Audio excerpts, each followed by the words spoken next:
Two worlds, two eras. One forged in raw steel and grit, the KTM 625 SXC, born from Baja and Dakar heritage, built to endure brutal deserts and blend as a dual sport weapon. The other, shaped by modern precision, the Yamaha Tenere 700, a new school adventurer that blends power, comfort and control, refined for riders chasing horizons, not just survival. Can the old 625 hang out with the mighty T7? Let's find out.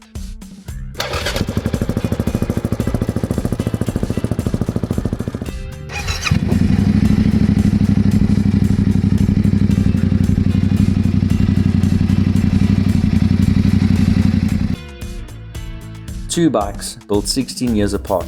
One speaks in digital precision, the other in mechanical rhythm. Yet somehow both speak the same language. Adventure, endurance, freedom. Two machines born from different worlds, chasing the same adventurous goal.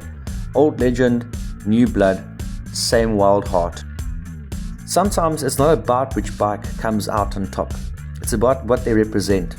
Two riders, one passion, separated by time but driven by the same fire. One saddles up on a machine forged in the grit of Dakar, the KTM 625, raw, untamed, and built in an era when adventure meant effort. The other rider's Yamaha Tenere 700, a new age explorer, refined, balanced, and built to make adventure effortless. Different generations, same calling, to ride hard, to explore further, to feel alive. On the tar, the differences really start to show.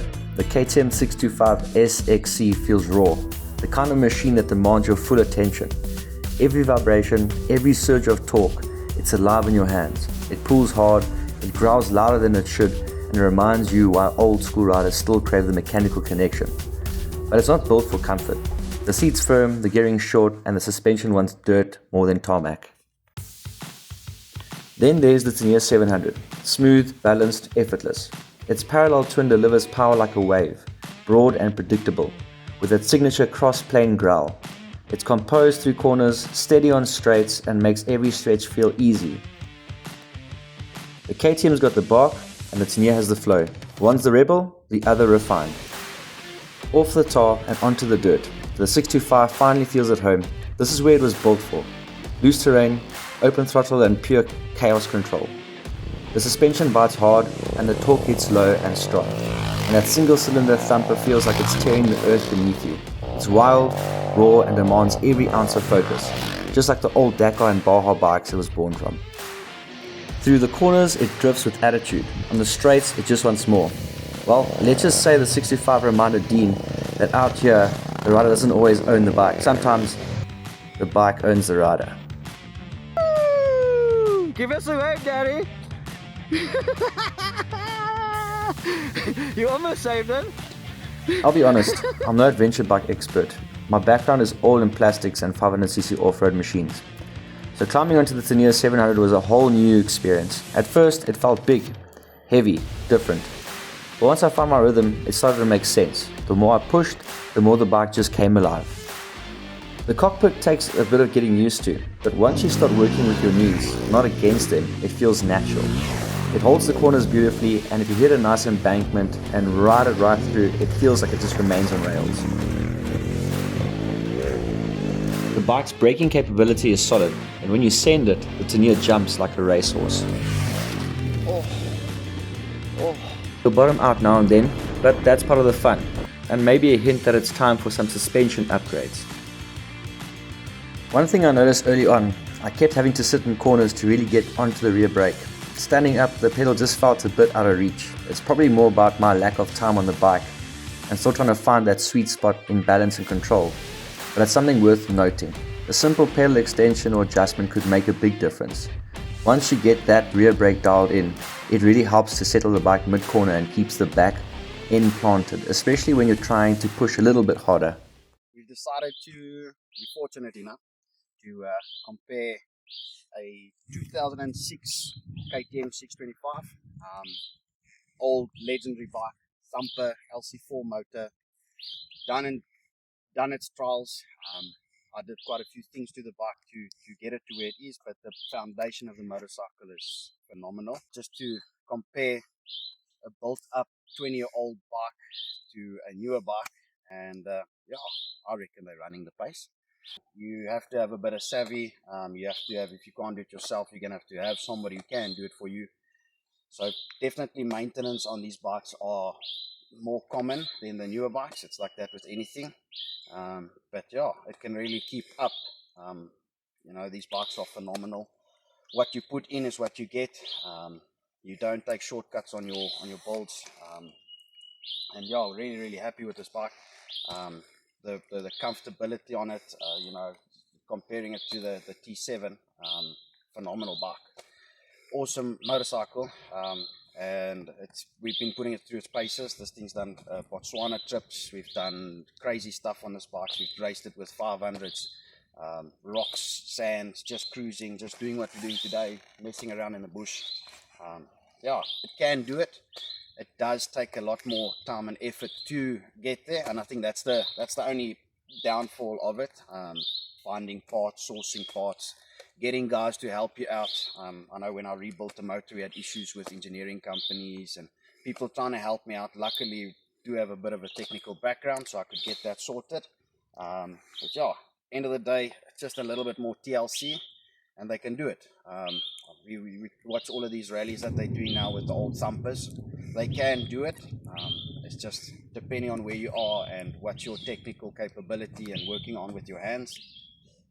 If you're not confident with it, a lot of people run away from them and they end up butchering them, and then you have to like scrap the bike after a bit because they just don't get maintained. They don't get run through like you're supposed to on these bikes. But yeah, newer bikes are obviously awesome.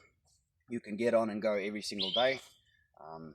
If you could, you know, walk in and buy a new bike and you can take it on awesome trips. So basically, I feel that the old school thumpers, they're there for a reason. There's a massive following for them. And I love this bike. I'll never get rid of it. And this is my 2025 KTM 625. For myself, generally ride like the 500s and all the plastic, so it's only of recent times that I've been trying to test out the bigger bikes to get the feel. Obviously, we like watching a whole bunch of guys test them to do exactly what they do. The only catch that I always see is that even today, noticing that I want to ride like a Paul Torres, or I want to test that ability, you quickly come to the realization that the new tech is amazing. There's still a lot of things that they do that just make it look so easy. And when you try to do it yourself, you quickly come to the realization that, yeah, I'm going to spend a little bit more time on this thing. But in terms of this bike, so this is the first time I swung a leg over this specific bike today. And I must say, over the rocks, unlike the plastics, these things handle rocks, loose gravel phenomenally. It literally is just a simple case of smooth riding, linear reaction on the throttle, and you can literally throw this thing around wherever you want to. That's what I love about it. So the more I ride these bigger bikes, and said same also with the CF motor, but today the Yamaha Tenere T7, I have to say this is definitely one of my top bikes so far ridden today. You know, in terms of what these things can do, it covers so many aspects. It's the all-rounder. You know, I like the idea of literally getting on and going anywhere, and the mere fact that this thing is so stable in pretty much corners, it handles the bumps and the jumps. A few things you may need to set up in terms of how I feel about it is literally the case of, I have a certain riding style. I like to stand a lot. So off the bat, the foot pegs, for me personally, I would rather go put on different foot pegs just based on the standard. But that's something obviously you can always adapt to in terms of your riding style. Then because I like to be on the back brake a lot more than the front, just because obviously where you're riding, I got more stability. I feel personally like going around corners, back brake in, slide, and then commit. Where the front gives a little bit of a wash because of the weight to the front. So I'd obviously extend that foot peg a little bit, not the foot peg, but the brake lever a little bit on the side, extend on that.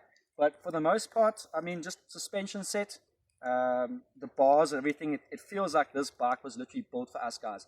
Call it between a 1.7 to a 1.85 meter chap, weight, whatever it might be. You don't need to be the tallest guy to ride it and enjoy the moment with it. You got to just basically adapt to the bike as quick as possible. But for the most part, I'm super impressed. So where I do like this comparison is, you know, you got the newer bikes, which obviously cost an arm and a leg in retrospect, and I think a global perspective. And then you got something that's as unique as the KTM 625. So And I've always wondered how Dean is able to swing things around and how he adapts to the riding. And I understand now, after riding the bigger bikes, that it's just a simple case of putting in the time, adapting the suspension to you, adapting how you ride, or your riding style comes with the bike. But, you know, in retrospect, end of the day, it doesn't really matter what bike you buy. As long as you are having fun on it and it suits your riding style, we need to focus on budget. We need to focus on just getting out there and riding these things. But to date, the comparison between certain sections, what the T7 can do, the 625 can also do, they are both phenomenal machines. But on that basis, there's a few things I would change on this bike just from the get-go. At the end of the day, both bikes tell their own story. The KTM 625, a raw, untamed legend that still carries the soul of rally racing. The Tenere 700, smooth, refined, and proof of how far adventure riding has come. Different generations, different strengths, with the same heartbeat behind the throttle. No matter which one you ride, it's the same reason we all do it. The love of the ride, the freedom, and the dust of the adventure that never really leaves our souls.